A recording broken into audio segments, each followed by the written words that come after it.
Hello everyone, welcome back. Today I want to talk about using pistols at night with flashlights. Okay. Now what I'm going to do is I'm going to jump right into it and tell you that from my experience, okay, of doing a lot of night shooting, the most important thing in night shooting is being able to see your target and also being able to see your sights. Okay, so that's really important. A lot of times when people talk about night shooting, they focus so much on seeing the target without realizing that you also got to be able to see the sights, because if you can't see the sights, um, you're not going to be able to get the bullets to go where you want them to go. Okay, so that's the main focus of this, and that's basically the highlight. Let's take a step back now and talk about some other things, and before we get into that, first of all, if you know you're going to be getting into a night engagement, what you want is an AR-15 with a light and with a red dot. Okay, the cool thing about that is the light is going to be able to, to light up your target so you can see it. Okay, and the red dot is going to supply you with a way to aim at your target at night. And the cool thing is that you don't actually need the light in order to use the red dot. So what you can do is with an AR, you're able to basically light up your target, which is by pushing it, light up the target. Okay, see it. Okay, turn it off, because now you've identified the threat, right? You've identified that that's a bad guy over there. He's got a gun. Okay, he's pointing it in my direction. Maybe he's even shooting at me. Okay, you've already identified it. You see it. You turn the light off. You move to another position. Okay, now all you see is a shadow, but the same shadow. Basically, you know that that's shadow of the threat you just saw a second ago. And now using just your red dot, you're able to shoot at that shadow that you identified just a minute ago, just a few seconds ago. Okay, so that's one of the great benefits of using an AR over a pistol. Okay, okay. Now let's talk about pistols. Okay, because the reason is because let's say we're coming home from late from work. It's late at night. We don't typically walk around with AR strapped to our backs, so all we have is a pistol. Okay.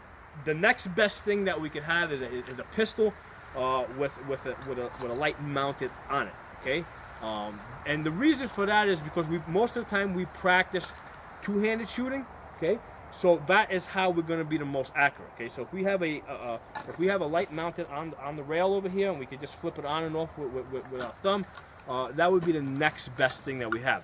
Now, it would also be great if we had a red dot on the pistol, but that technology isn't quite there yet. There are some pistols out there with red dots, but there's still some issues with it. You're not with the pistol. You're not anchoring to your shoulder the same way that you do with a rifle. Because with the rifle, once you shoulder it and you pick it up, the red dot is there because the pistol's always going to be in the same position, because you're anchoring between your shoulder and your face, so it's always going to be the same exact position.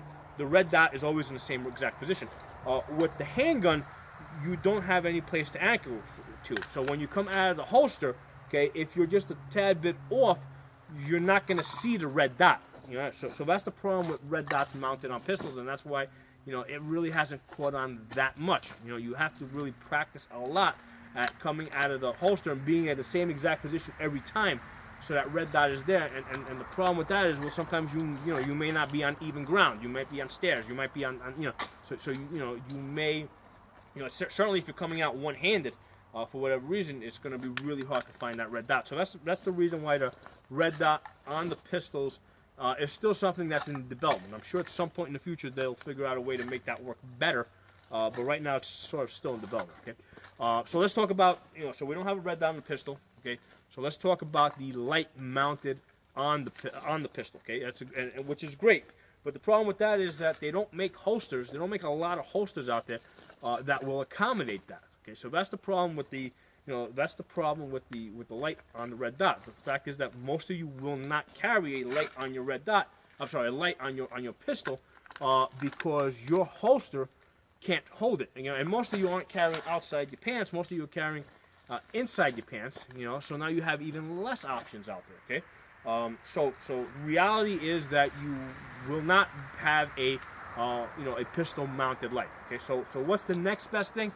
Next best thing is to have a handheld light. Okay, ideally you want one with the on-off switch in the back. Okay, and The other thing that's cool is like this one over here has a focus, okay? You know, just by pulling it in and out, I'm able to focus at the light, close or far, and I can actually focus that one-handed by, you know, just moving my hands in and out, you know, either this way, or even if I'm like this, it's actually even easier to focus that light one-handed. So that's, you know, this is a pretty cool light. They're not expensive. I think they're like $10-15 each. You know, actually $10-15 you get a pack of 5. So you get a really great deal. It's a Cree light, it's an LED light. They work really well. Okay. So this is you know something that I use. Okay. And like I said, they're cheap, so you can have a lot of them. This takes a AA battery. Okay. And it's small, so it fits in your pocket. Okay. All right, so this is the light that I have. You know, if you're going to carry a light, you're probably going to carry something similar. Okay. So let's talk about shooting at night. I talked about at the beginning of the video. The most important things are being able to see your target, being able to see your sights. Okay. Now here's one of the things. And this also applies to if you have the light mounted on the pistol. Okay. The way that works, okay, is basically the light goes out.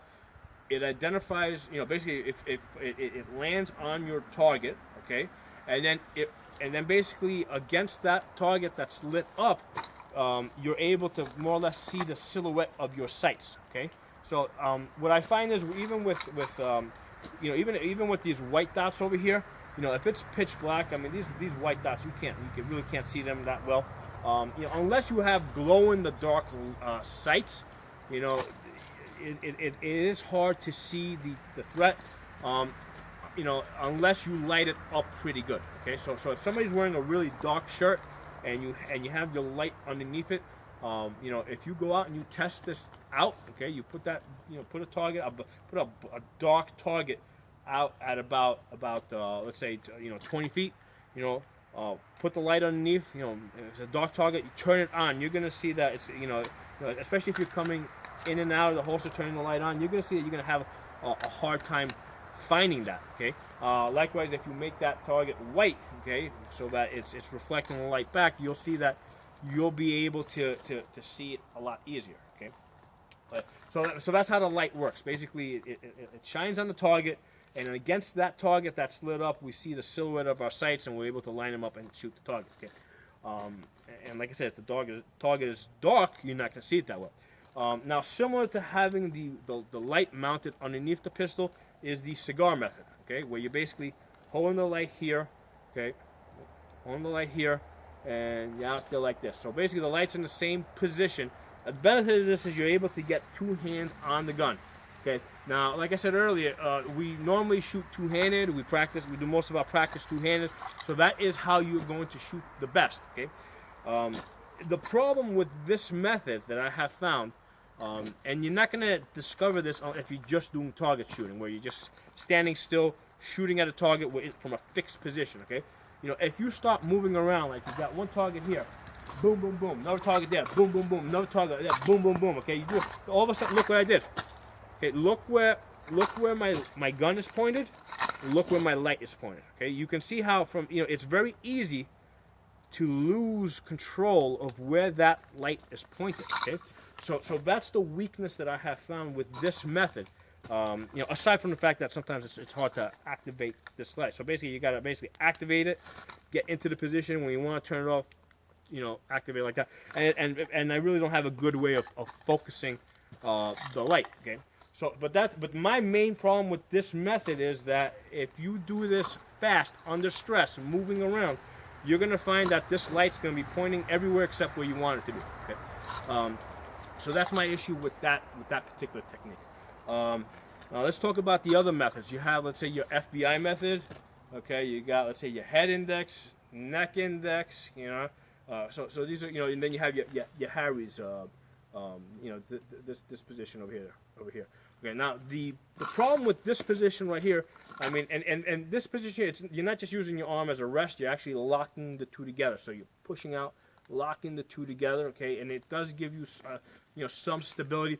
The problem is with the light being on this side, what I find is that it doesn't light up the sights. Okay, so unless you are very close to the target where you're getting a good reflection back, okay, you're not lighting up your sights. Okay, with the with the FBI method, and the idea here is that you're holding the light out here, so if they're shooting, the bad guys, if they can only see the light, they'll probably shoot into the light. Two problems to this. Number one, this gets tiring really fast.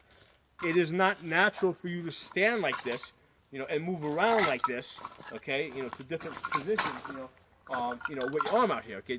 Generally, when you're scared, when you're doing things fast, things tend to tighten up. So you're going to quickly move from here to some other position, okay. So you're not going to stay there for too long. Now, the other problem that I have found from up here is that it does light up your sights a little bit, not a whole lot, but it does definitely light them up better than the Harris position, okay. This definitely works better for lighting up your sights.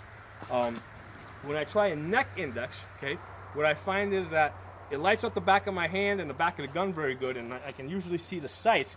But the problem is that from the neck index, I can't see my target very well because basically the gun and my hand are creating a shadow on the target. Okay, so that's the problem with that. So what does work? Okay, what I have found works is the head index. Okay, whether it be either side of your head, top of the head, wherever.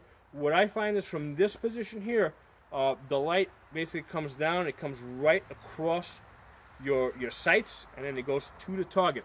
So the cool thing about that is that we're not depending on the reflection from the target to light up, so we can use our sights. Okay, so with any, so if we're holding the light over here, as we said earlier, the light's gotta go out, light up the target, and then we see the silhouette of our sights against that well lit target.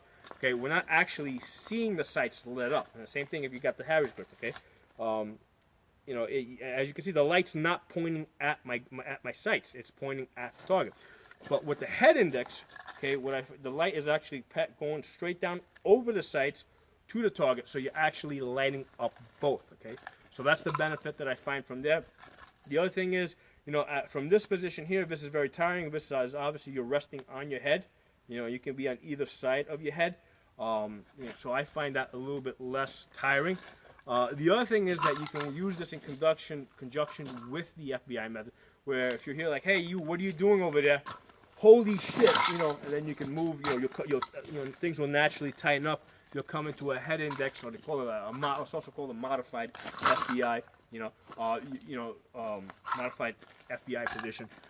So you can, now you can see your sights and see your target. Okay, so that's something that's the practical aspect of all this. You need to see both the target and the sights.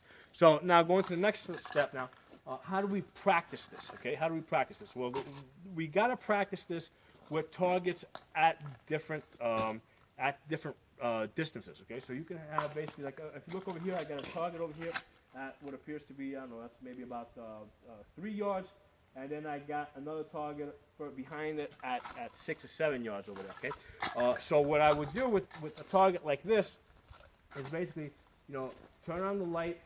I would probably start with the FBI position, right? Because just turn on the light, and I would usually start this with the gun in the holster. And I think that's a very natural thing to do because basically, if you're coming home and you see somebody behind your house, you're not going to immediately draw your gun. Okay, that's not you're not going to assume that this guy's there to do something bad. It might be somebody that's just drunk or lost.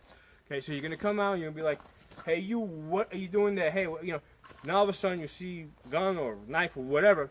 Then you basically go to your holster, get your head index, and draw your gun, and then basically say, hey, stop that, or whatever. Or if you need to shoot, you shoot, whatever you do. But anyway, going back to what I was saying, start from the holster. Let's say from this position here. Turn your light on. Okay. Step. Fire your shot. Turn your light off. Okay. Move to a different position. Now what I'm going to do is, that's a close target. The other one behind it is a target that's further away. So what I'm going to do is I'm going to adjust the focus of my light to the further target. Turn the light back on. Fire, aim and fire. Okay. So because the target is further away, I need to adjust the focus on my light. If your light doesn't have a focus, that can be a little bit, a little bit more difficult for you. Okay. So you just got to work with what you have. What I find is with the, when the focus is up close, you know, your sights are gonna light up really well. Okay, and they don't even need the white dots. I mean, they could just be black. You'll still see them. Okay, and you know, if your threat is up close and you got your light basically focused close, you'll see the threat. You'll see the sights very well. You'll be able to shoot accurately. If the threat is further away, okay, if your focus is in close, you'll see your sights close, but you won't see the threat very well. All you'll see is a shadow. Okay, if you open this up all the way so that you're focusing way out there, what will happen is you'll see your threat pretty good, right? At about 7 or 8 yards over there, you'll see the threat good. But because you have a very narrow beam of light going over your sights, you're not going to see your sights very well. Okay, so obviously I got to be someplace in the middle. Given the choice between sights and the threat, you know, it's probably more important that you see your sights. I mean, what you may want to do is basically, you know, start off with, you know, with a narrow beam, turn it on. Okay, so now I'm looking at the distant threat. Okay, you know, pull the gun out, close the beam up, you know, close the focus up a little bit with your hand, turn it on. Okay, now when I turn it on, I'm seeing my sights a lot better. Okay, and my threat is going to appear more as a shadow, but I already identified the threat a second ago. Okay, so it's the same bad guy. You know, it's the same shadow. There's no other shadows out there. So I find that that's a more effective way of actually hitting your target. But anyway, the important thing is that, you know, these are the things that need to be practiced. You know, you need to practice shooting at different distances, you know, at night in the dark. You know, going from one side to the other side. You know, practice turning the light, you know, off, moving, turning back on. You know, shooting, turning it off, moving. You know, and again, dealing with targets at different distances. You know, I did a previous video on you know, shooting a rifle at night. With that video, I was able to do it at night. It worked out pretty good. I tried doing this video at night, and what I found is that I just, you know, it was just too dark to really convey the information that I wanted to convey to you guys. You know, so I ended up doing it in the daytime. But basically, you got to get out and practice these techniques at night. You know, with your equipment. You know, one of the things you're also going to practice with your light, you're going to do some magazine changes. You know, so you got your light out, take your gun out. You know, boom, boom, boom, boom. Gun runs dry. Turn your light off. Move to a different position. Drop your magazine. Take the new one in. Put it in there. Okay. Rack your slide. Move to a different position. Turn your light on. Fire. Okay.